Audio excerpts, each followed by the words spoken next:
What's up guys, welcome to another edition of Fatcom Media. This time we're back at another convention and it's the Long Beach Electrify Expo. We're gonna check out the latest technology in e-bike, e-scooters, electric vehicles and everything. We're also gonna be asking people why did they come to this expo and what was the most exciting things that they saw. And the best thing about this festival is that you actually get to come here and testify. I'm sorry, not testify.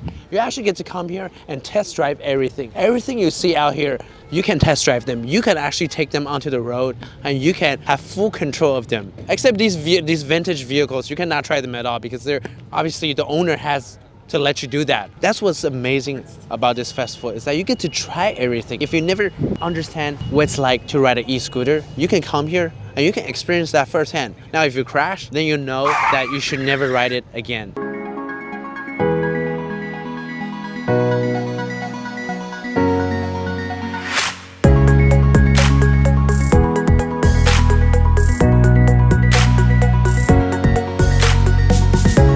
What's the most interesting thing you saw today? There's an Airstream over there. It's like the new hip version of the Airstream. It's like all electric and it is wild. If you have not checked it out, I recommend it. I think I saw an electric RV van, which was super cool. I hadn't seen that before. We have a very giant scooter that we rode over there. Kind of felt like you're riding a boat. That if you full throttled right at the start, it starts doing a burnout with the front. I think I saw a Ford truck that was electric, fully electric, and it was a pretty cool truck. Yeah. Something you will buy? Yeah, for sure. Yeah. I love a Ford truck.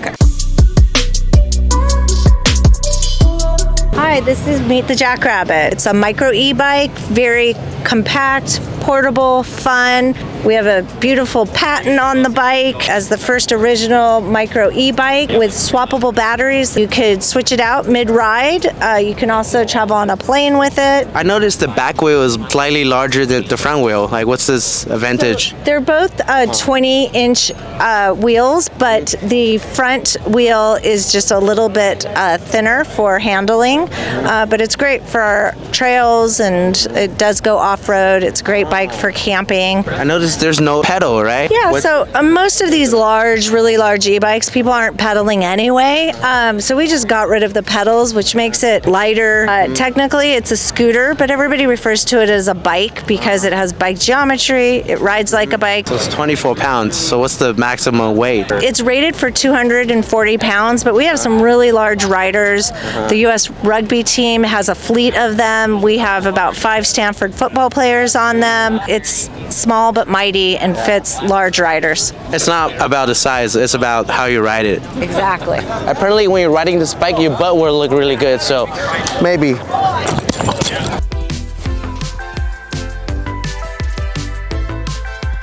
And you kind of have to get used to the fact that this actually has no pedal. I don't mind it. Another thing I'm not used to is this brake is actually on the right side, which is not on the left side, but you'll get used to it very quickly. I feel like this is a perfect bike if you want to, let's say you got to somewhere and you're only like a mile away from your final destination. This is the perfect bike. Now, for longer trips, my ass does hurt. A 65 Mustang. They had the electric motor conversion. That was pretty cool. That's something you would like to have, right? In the future. I'd like to test drive that, but they won't let me. The S2000 electric. S2000. Yeah. They made it electric. Wow. Yeah, electric, yeah. Like but there's no more stick shift though. It's just like a drive selector. Would you buy it? Or would you convert your S2000 to? I would buy a S2000 still if it is electric, yeah. But I think the stick shift, they have to keep it there because that ruins the fun. I think it should be a stick shift electric car. Stick shift electric, yeah. My name's Sam. Sam from DIngo Moto. DIngo Moto, that's Val, and that's Jocelyn. And these are all my team. I noticed like on the website, on you guys' website, you said you guys selling these as art. Yeah. So each bike is built for the customer, so we don't mass produce these things. We actually work with the customer, get their idea, what they want, and make it cater to the customer, and make it an art piece. Most art pieces are unique and one of a kind. Everything's made in-house.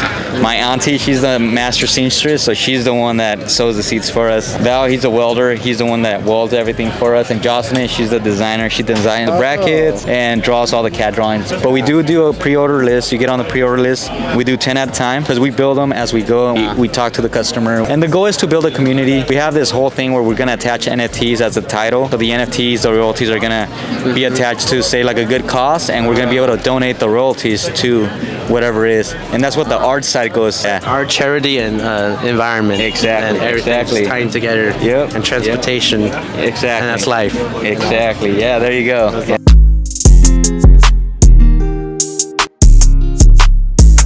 My impression with this bike is that it actually feels like you're riding a motorcycle. It's a very comfortable ride, okay? It's not like your typical bike. I feel like you can ride this all day and your butt will not hurt. This is like honestly one of the best seats I ever sat on. If you have big ass, it can sit 2 people with big ass. If you don't have big ass, you will get one eventually if you sit in those seats. And it's very stylish too. DIngo Moto right here. I just tried the skateboards. It was the most exciting thing that I did. It's like really good to see like how the world is evolving and where we started and where we are now. Honestly, just the amount of electric bikes that are out there right now, to see the different like variety and just like everyone has their different little niche. It's really cool.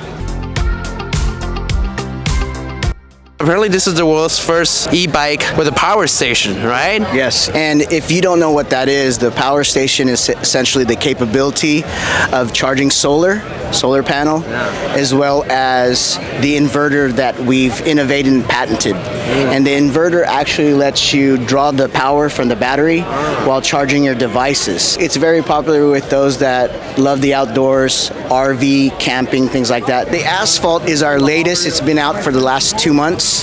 And it's a good commuter city bike. As opposed to our Basalt that has a 750 watt motor, this one has a 500 watt motor. Can we ride it? Of course. Yeah.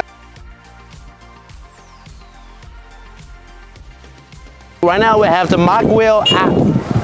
Shut the hell up. This is designed to be a commuter's bike. I really like this one compared to the other 2 bikes. This feels more like an actual bike because you can actually pedal. This throttle assist, it feels very natural. It doesn't feel like the bike is doing all the work. It feels like you're doing it. There's a nice sound to it too. Nice music. You can play your own music. Another thing we need to do, we need to normalize the step through, okay? It's not a woman's bike.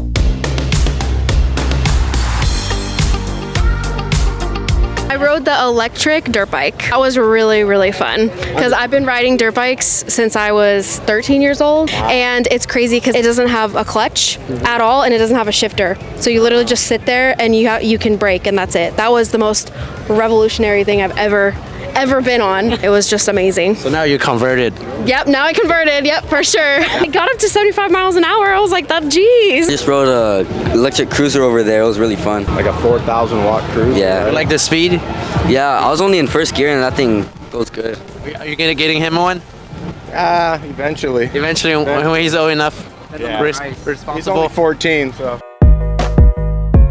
We saw your bike from a distance. We just love the design of these bikes. They're like the Mercedes CLS of the bikes. Yes. Right? Just this curve. That one I will say will be kind of the Cadillac of the bicycles. Yeah, like Cadillac. big wheels, like comfortable seats, comfortable way to drive it. What is the design inspiration? It's a Cadillac, right? Basically, we started with the inspiration of the first Harley Davidsons, so that's why we started with the cruiser, that model that looks like a low rider and that kind of style. Right the more beauty batteries in the whole industry is that leather bag, as you can see. That's So what the battery is. So with the lock, you unlock this bag and then you can pull it out.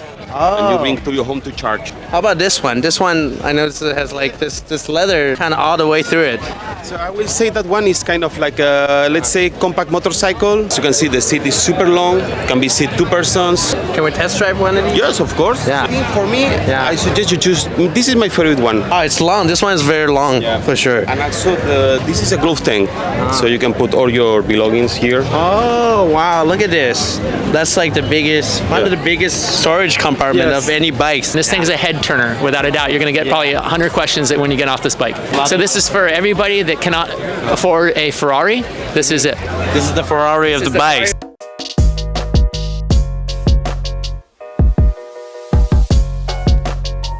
Holy cow, this thing is actually really fast. The regenerative braking, it really helps you to basically add some speed while you're not even realizing it. If you start pedaling, it literally gives you so much power. You don't even have to press this throttle assist. This bike is very long. I feel like if you're taller, it might be better for you. If you're shorter, you just have to ride in the back. This is what a supercar is about. They say this is the Ferrari of e-bikes, which is kind of true because you're not going to be comfortable riding a Ferrari. Not all the time, right? You're afraid while you're driving a Ferrari. So this is, I feel like the same way while riding this. What's the main reason you guys came here? I thought like Rivian was going to be here and Polestar, but they were not here, so I'm a little disappointed. But Actually, I have an electric bike rental company in Belize, so I came out here to check out the bikes and see what we want to use. You rode the 3-wheel Xoto? Yeah. How did you like it? It was really good, actually. It took me a while to be comfortable with it, but once I got the hang of it, I'm really interested. I'll probably go in there next week to buy one. So yeah. Oh yeah. Hope we'll check it out. You're interested in getting one for your commute? Yes. For your lead? I'm about 10 minutes away from work, but it takes me about 20 just because of traffic. But this, I'll be in and out of traffic real quick. So yeah. You can be on the bike lane, right? Yes, exactly. But you can be very fast. Yes. So I'll be getting one of these soon. Shout out to Xoto, they're awesome. When I first saw this bike, I was wondering, like, is this like a motorcycle, a bike, or is it like a moped? It's technically an electrical motorcycle.